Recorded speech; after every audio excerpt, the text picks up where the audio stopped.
atau mungkin kita melakukan hal-hal yang tidak semestinya, dan itu kita harus berhati-hati teman-teman. Kemapanan, zona nyaman, hal-hal yang ibaratnya itu kita itu sudah longgar dari segi finansial, waktu dan lain sebagainya, kemampuan untuk melakukan banyak hal, itu adalah suatu hal yang seringkali menghanyutkan kita, melalaikan kita, menterlenakan kita.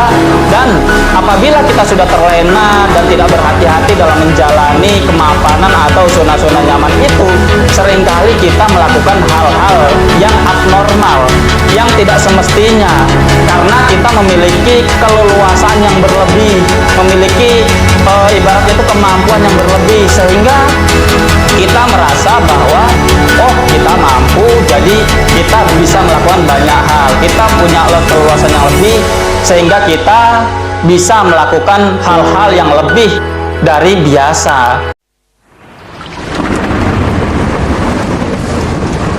Assalamualaikum warahmatullahi wabarakatuh. Salam sejahtera bagi kita semua, teman-temanku dimanapun kalian berada. Semoga pada kesempatan kali ini kalian semua dalam keadaan sehat walafiat, dalam keadaan lancar aktivitas pekerjaan maupun kesehariannya. Semoga kita semua senantiasa diberikan keberkahan, kelancaran, kemudahan oleh Allah Subhanahu wa taala Tuhan kita, sehingga hari-hari kita semakin hari semakin baik, semakin produktif, semakin berkah dan manfaat bagi orang yang kita sayangi dan orang-orang yang ada di sekeliling kita. Sebelum kita masuk pada pembahasan kita pada kesempatan kali ini, jangan lupa untuk subscribe ya teman-teman, like, share, dan komen, dan nyalakan notifikasi lonceng yang ada di situ ya teman-teman. Bantulah konten ini agar semakin berkembang, semakin meluas, semakin memberikan insight-insight yang baik bagi seluruh masyarakat Indonesia Raya kita ini. Pada hari ini saya akan membahas tentang zona nyaman ya teman-teman. Seringkali kita atau siapapun gitu kan, ketika kita dalam menjalani kehidupan dan memiliki atau menggapai zona nyaman kita, atau merasa bahwa hidup kita itu fine-fine saja, baik-baik saja gitu kan, dan merasa nyaman dengan itu, dengan zona-zona itu, seringkali zona nyaman ini yang kita rasakan dalam kehidupan kita seringkali menghanyutkan kita, bahkan ibaratnya itu menjadi suatu hal yang menjadikan diri kita itu lalai atau ibaratnya itu teledor, atau seringkali mengalami hal-hal atau melakukan hal-hal yang tidak semestinya, karena kita merasa bahwa hidup kita saat itu, di saat zona nyaman itu kita rasakan, kenyamanan dalam hidup itu kita rasakan, kita merasa bahwa diri kita itu aman dari masalah, dari hal-hal yang buruk dan lain sebagainya, dan itu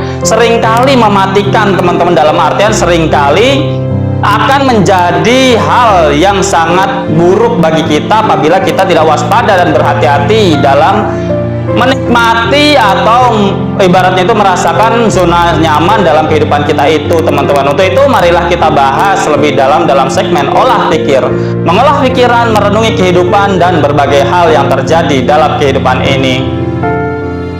Alhamdulillahirrahmanirrahim, teman-teman, perlu kita syukuri berbagai hal yang terjadi dalam kehidupan kita, dalam situasi dan kondisi yang kita rasakan dalam kehidupan sehari-hari kita. Langkah demi langkah, hari demi hari yang kita lalui adalah suatu hal yang perlu kita syukuri, yang perlu kita nikmati, dan yang perlu kita harusnya bahagia. Walaupun seringkali saya katakan bahwa kehidupan ini tentu ada plus minusnya, ada plusnya, tentu ada kurangnya ya teman-teman.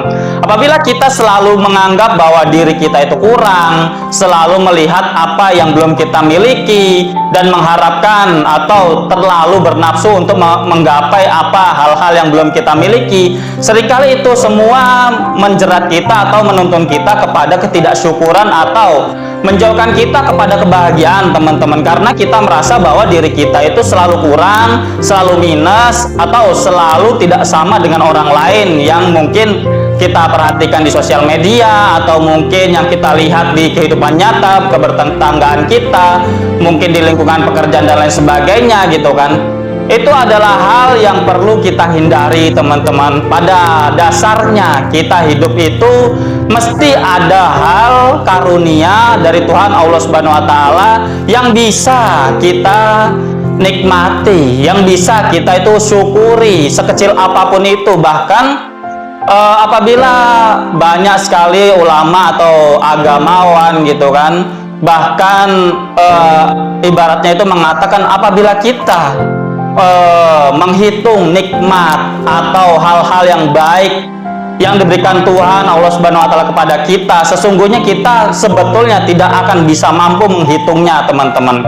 Dan itu perkataan sedemikian ini, pernyataan sedemikian itu adalah suatu hal kenyataan, teman-teman. Betapa apabila kita menghitung hal-hal baik dalam kehidupan kita, tentu kita tidak akan bisa menghitungnya. Saking mungkin kita itu tidak merasa bahwa itu adalah suatu hal yang besar, suatu hal yang luar biasa, sehingga kita seringkali mengabaikannya, atau mungkin karena kita terlalu sibuk untuk melihat hal-hal yang belum kita miliki, teman-teman. Ibaratnya contoh, nafas, helaan nafas dari detik ke detik, dari hari ke hari, bahkan jangan dari hari ke hari, dari menit ke menit, detik ke detik, adalah suatu hal yang mahal sekali, teman-teman. Apabila kita tidak mampu menghirup oksigen beberapa menit saja, tentu kita akan mati ya, teman-teman. Tentu kita akan kekurangan, atau mungkin bisa jadi adanya suatu hal yang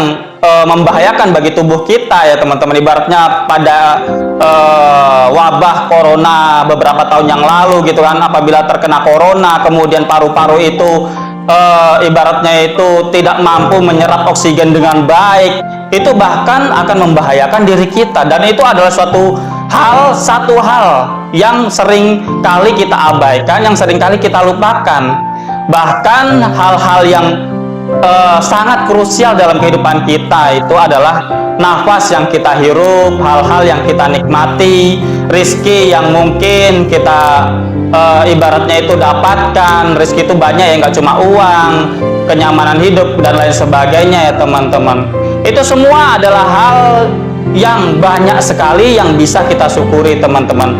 Kita dalam berkehidupan tentu kita akan merasa ada fase di mana kita itu mengalami kenyamanan itu, bisa memaknai kehidupan kita, bisa merasakan kenyamanan atau kebahagiaan dalam hidup, bisa ibaratnya di dalam zona-zona nyaman ketika kita menjalani hari-hari. Dan itu adalah suatu hal yang baik apabila kita sudah merasa bahwa diri kita itu nyaman menjalani kehidupan ini.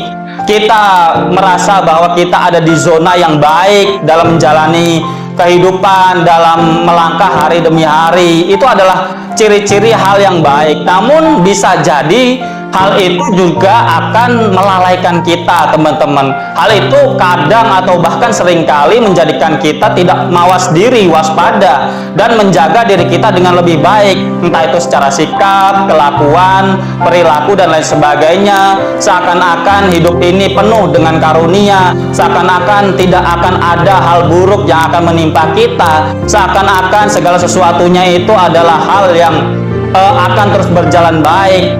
Iya benar, kita harus memang berpositif thinking atas segala kehidupan yang akan kita lakukan, yang sedang kita lakukan, bahkan yang belum kita lakukan ya, teman-teman. Namun realitas kehidupan seringkali akan ibaratnya itu menyapa kita bahwa kehidupan di dunia ini tentu ada plus minusnya ya tadi ya, teman-teman. Kita tidak boleh terlalu berpikir negatif, namun kita juga jangan terlalu positif. Kita juga harus mawas diri. Kalau yang sering saya bilang itu iling lan waspodo, berhati-hati. Dan kita itu ibaratnya itu terus menjaga diri, memperbaiki diri, karena dengan kita berusaha mengisi diri kita dengan hal-hal yang semakin baik adalah hal yang bijak, adalah langkah yang terbaik, karena kita akan menuju hal-hal yang lebih bisa menyempurnakan diri kita, memperbaiki diri kita, menjadikan zona nyaman itu terus kekal dalam kehidupan kita, karena kita melakukan hal-hal yang lebih baik dari hari ke hari ya, teman-teman. Namun tidak dipungkiri, banyak contoh nyata sebagaimana yang saya bahas di episode yang lalu tentang ada seorang suami yang kemudian digugat istrinya ya gitu kan, yang ibaratnya itu karena kenyamanan hidupnya, beliaunya seorang suami itu adalah seorang tokoh besar yang sudah dihormati, secara perekonomian dia tidak kekurangan gitu kan. Namun kenyamanan itu seringkali memberikan, meluaskan atau memberikan kita keleluasaan untuk menyentuh hal-hal yang tidak semestinya, teman-teman. Contoh lain, misalkan kita punya uang lah yang gampang ya, contoh yang gampang gitu kan. Kita punya uang berlebih, kita sudah memenuhi kebutuhan kita, makan, mungkin hal-hal lain, kebutuhan pokok, primer, sekunder sudah tercukupi, kebutuhan rumah tangga sudah tercukupi, anak-anak sudah tercukupi, kemudian uang itu masih berlimpah, masih kita punya tabungan begitu banyaknya. Seringkali karena kita memiliki peluang, karena kita punya uang yang berlebih gitu kan, otomatis kita punya peluang untuk membelanjakan uang kita ke hal-hal lain, ke hal-hal yang mungkin belum pernah kita rasakan, yang itu seringkali tidak baik untuk diri kita, seringkali adalah suatu hal yang tidak kita butuhkan gitu kan, karena mungkin kita menjalani kehidupan yang ibaratnya monoton, sudah semuanya tercukupi dan lain sebagainya. Seringkali kita akan, atau mungkin kita melakukan hal-hal yang tidak semestinya, dan itu kita harus berhati-hati, teman-teman. Kemapanan, zona nyaman, hal-hal yang ibaratnya itu kita itu sudah longgar dari segi finansial, waktu dan lain sebagainya, kemampuan untuk melakukan banyak hal, itu adalah suatu hal yang seringkali menghanyutkan kita, melalaikan kita, menterlenakan kita. Dan apabila kita sudah terlena dan tidak berhati-hati dalam menjalani kemapanan atau zona-zona nyaman itu, seringkali kita melakukan hal-hal yang abnormal, yang tidak semestinya, karena kita memiliki keleluasaan yang berlebih, memiliki ibaratnya itu kemampuan yang berlebih, sehingga kita merasa bahwa oh, kita mampu, jadi kita bisa melakukan banyak hal, kita punya keleluasaan yang lebih, sehingga kita bisa melakukan hal-hal yang lebih dari biasa. Contoh misalkan seorang misalkan pejabat gitu kan, dia punya kuasa di suatu daerah, dia bisa menentukan arah kebijakan di daerah itu gitu kan, karena dia punya kuasa, karena dia merasa bahwa dia nomor satu di daerah itu, dia memiliki kuasa, sehingga karena kenyamanan itu, karena mungkin dia sudah ibaratnya di atas angin, sehingga kadang banyak bahkan contoh-contoh nyata gitu kan, betapa pemimpin-pemimpin kita seringkali lalai atau bahkan hanyut dengan itu, bahkan mereka sampai korupsi dan lain sebagainya ya teman-teman. Kalau kita pikir koruptor-koruptor yang sering kita dengar, yang bahkan tahun-tahun ini bahkan kerugiannya sampai triliunan yang dikorupsi gitu kan, bahkan ratusan triliun.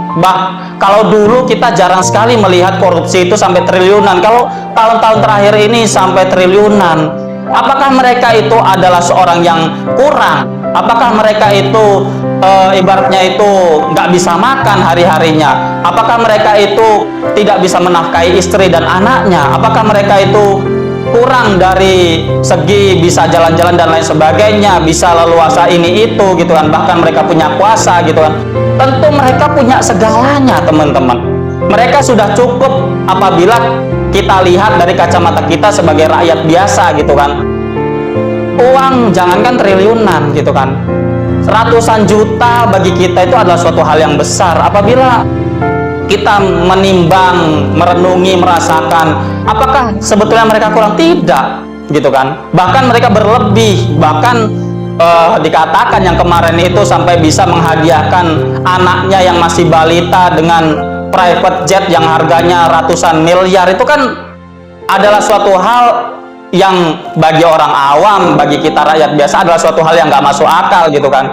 Kita saja misalkan menghadiahi anak kita mobil gitu yang harganya ratusan juta aja adalah suatu hal yang bombastis bagi kita gitu kan, apalagi itu yang harganya private jet miliaran, ratusan miliar gitu, adalah suatu hal yang ibaratnya itu di luar nurul kalau bahasa sekarang gitu kan.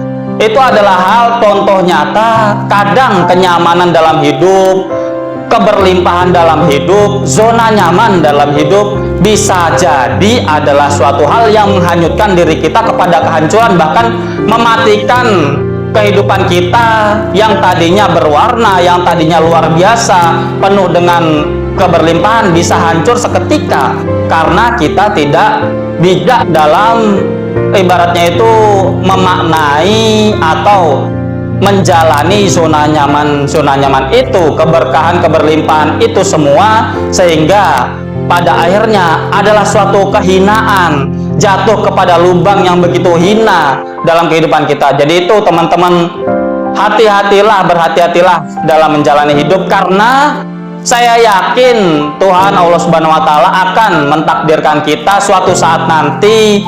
Setiap manusia ini akan memiliki jatah untuk masa jayanya sendiri-sendiri, tahun-tahun jayanya sendiri-sendiri, dan itu sesuai dengan ibaratnya takaran rezekinya sendiri-sendiri. Ada yang masa jayanya mungkin jadi triliuner, ada yang masa jayanya hanya mungkin punya usaha beberapa cabang gitu kan, puluhan cabang, itu bagi dia adalah suatu masa jayanya. Ada yang masa jayanya bisa menyekolahkan anak sampai lulus ke jenjang yang lebih tinggi. Banyak varian atau misalkan macam-macamnya ya masa kejayaan setiap orang itu akan mereka rasakan di tingkatannya masing-masing. Dan jangan sampai ketika kita menjalankan atau merasakan atau menggapai zona nyaman itu, masa kejayaan yang Tuhan berikan kepada kita, kita tidak bisa mensyukurinya, memanfaatkannya dengan baik, atau bahkan malah kita itu terledor,